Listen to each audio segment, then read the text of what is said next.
+2 സ്റ്റുഡൻസിന് പൊതുവെ ബുദ്ധിമുട്ടുള്ള ഒരു ഭാഗമാണ് സോളിഡ് സ്റ്റേറ്റ് എന്ന് പറഞ്ഞ ചാപ്റ്റർ. ഈ വീഡിയോയിൽ കുറച്ച് എളുപ്പ വഴികളിലൂടെ ആയിരിക്കും ഈ ചാപ്റ്റർ പഠിച്ചെടുക്കുന്നത്. ആദ്യമേ ചാപ്റ്ററിലേക്ക് കടക്കുന്നതിന് മുൻപ് ഒരു 14 വാക്കുകൾ നമ്മൾ പഠിക്കും. അപ്പോൾ ആ 14 വാക്കുകൾ ഏതൊക്കെയെന്നോ ഒരു സെക്കൻഡ് വീഡിയോ ഒന്ന് പോസ് ചെയ്തിട്ട് ഈ 14 വാക്കുകളും മെമ്മറൈസ് ചെയ്യാനുള്ള മൈൻഡ് സെറ്റോടെ ഇരിക്കുക. ഒന്നാമത്തെ വാക്കാണ് കോൺസ്റ്റിറ്റ്യുവന്റ് പാർട്ടിക്കിൾ. രണ്ടാമത്തെ വാക്ക് ക്രിസ്റ്റലൈൻ സോളിഡ്. മൂന്നാമത്തെ വാക്ക് അമോർഫസ് സോളിഡ്. നാലാമത്തത് ലോങ് റേഞ്ച് ഓർഡർ.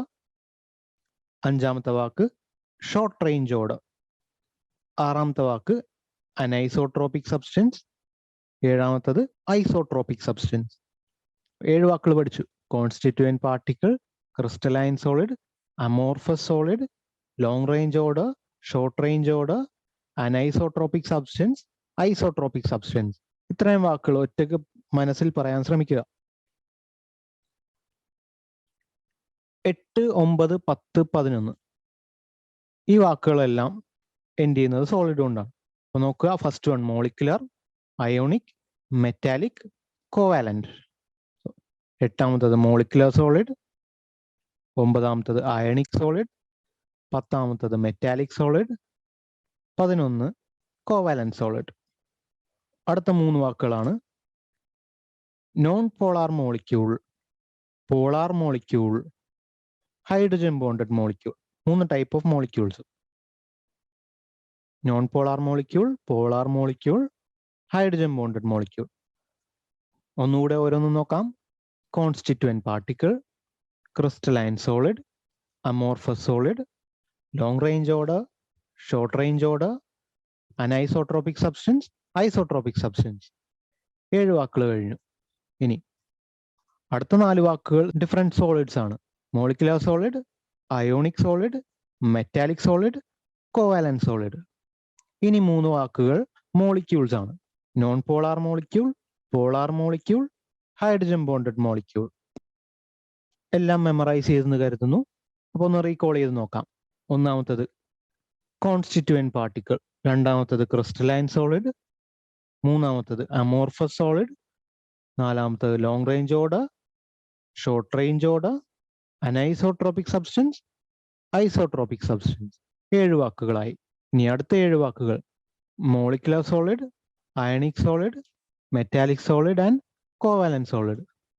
ഇനി അടുത്ത 3 വാക്കുകൾ മോളിക്യൂൾസ് ആണ്. Non polar molecule, polar molecule, hydrogen bonded molecule. 14 വാക്കുകൾ പഠിച്ചു.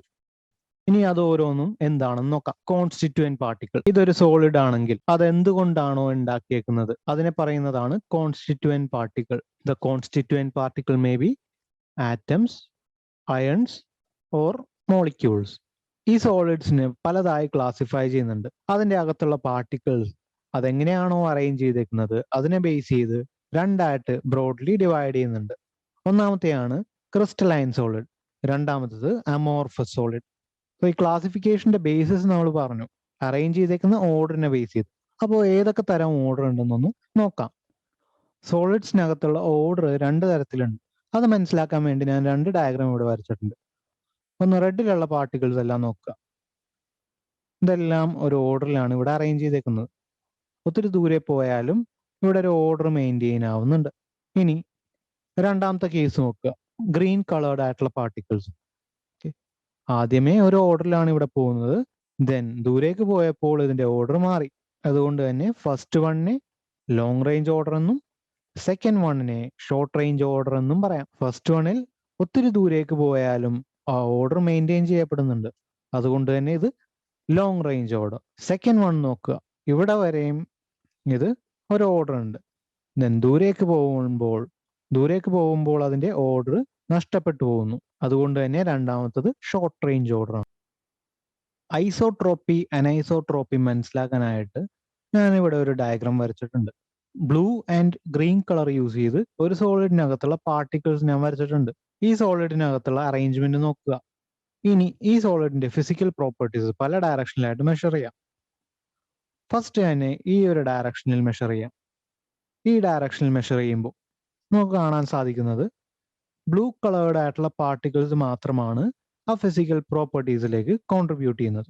അതേ സ്ഥാനത്ത് ഈ ഡയറക്ഷനിൽ മെഷർ ചെയ്യുമ്പോൾ അതിന്റെ ഫിസിക്കൽ പ്രോപ്പർട്ടീസ് കോൺട്രിബ്യൂട്ട് ചെയ്യുന്നത് ബ്ലൂ കളേർഡ് പാർട്ടിക്കിളും അതേപോലെ തന്നെ ഗ്രീൻ കളേർഡ് പാർട്ടിക്കിളും വരുന്നുണ്ട്. അതുകൊണ്ട് തന്നെ ഫസ്റ്റ് കിട്ടുന്ന വാല്യൂവും രണ്ടാമത് കിട്ടിയ വാല്യൂവും വ്യത്യാസം ഉണ്ടാവും.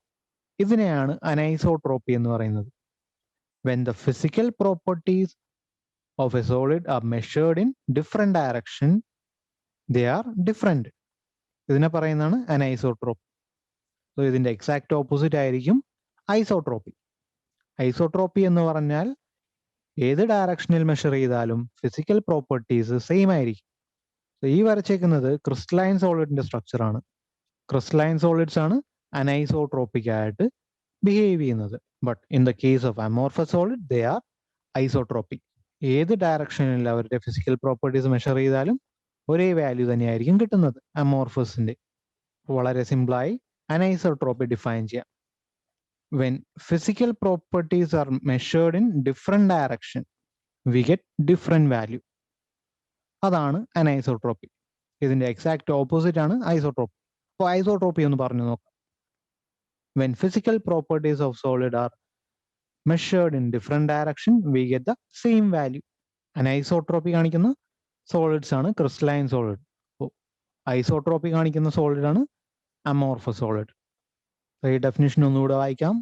Solids in which physical properties like electrical conductance, refractive index are different when measured in different direction are said to be anisotropic. ആ ഫിസിക്കൽ പ്രോപ്പർട്ടീസ് നോക്കുക, ഇലക്ട്രിക്കൽ കണ്ടക്ടൻസും റിഫ്രാക്റ്റീവ് ഇൻഡെക്സും. This is due to the different arrangement of particles in different direction. നേരത്തെ നമ്മൾ കണ്ടു, ഒരു ഡയറക്ഷനിൽ എടുത്തപ്പോൾ ഒരു ടൈപ്പ് ഓഫ് പാർട്ടിക്കിൾ, വേറൊരു ഡയറക്ഷനിൽ മെഷർ ചെയ്തപ്പോൾ ഡിഫറെന്റ് അറേഞ്ച്മെന്റ്. അതുകൊണ്ടാണ് ഈ വ്യത്യാസം കാണുന്നത്. Crystalline solids are anisotropic in nature. Solids in which physical properties are same when measured along any direction. ഏത് ഡയറക്ഷനിലായിക്കോട്ടെ അതിന്റെ ഫിസിക്കൽ പ്രോപ്പർട്ടീസ് സെയിം ആയിരിക്കും. ഏതെല്ലാം ഫിസിക്കൽ പ്രോപ്പർട്ടീസ് ആണ്? Electrical conductance, refractive index etcetera. This is due to the irregular arrangement of particles among different direction. Example is amorphous solid. ഈ crystalline സോളിഡിനെ തന്നെ വീണ്ടും classify ചെയ്തിട്ടുണ്ട് based on the nature of particle. അതെന്തുകൊണ്ടാണോ ഉണ്ടാക്കിയേക്കുന്നത് and based on the binding force, ആ particles തമ്മിലുള്ള force of interaction, ഇതിനെ ബേസ് ചെയ്ത് വീണ്ടും ക്ലാസിഫൈ ചെയ്തിട്ടുണ്ട്. എന്തെല്ലാമാണെന്ന് നോക്കാം. First classification is molecular solid, രണ്ടാമത്തത് അയോണിക് സോളിഡ്, മൂന്നാമത്തത് metallic, then fourth one covalent. Molecular solid, ionic solid, metallic solid, covalent solid, ഇങ്ങനെ 4ആയിട്ട് ഡിവൈഡ് ചെയ്യുന്നുണ്ട്. ഓരോന്നും ഡീറ്റെയിൽഡ് ആയിട്ട് നോക്കാം. നെയിമിൽ തന്നെയുണ്ട്, they are made up of molecules. Molecules തന്നെ പലതരത്തിലുള്ളതുണ്ട്. First one is a non polar. ഈ കാണുന്ന 2 ക്ലോറിൻ ആറ്റവും ഈക്വലി ഇലക്ട്രോനെഗറ്റീവ് ആണ്. അതുകൊണ്ട് തന്നെ അതിൻ്റെ അകത്തുള്ള ഇലക്ട്രോൺസും ഈക്വൽ ആയിട്ട് ഡിവൈഡ് ചെയ്യുന്നു. ഇവർക്കായിരിക്കും തന്നെ ചാർജ് വരുന്നില്ല.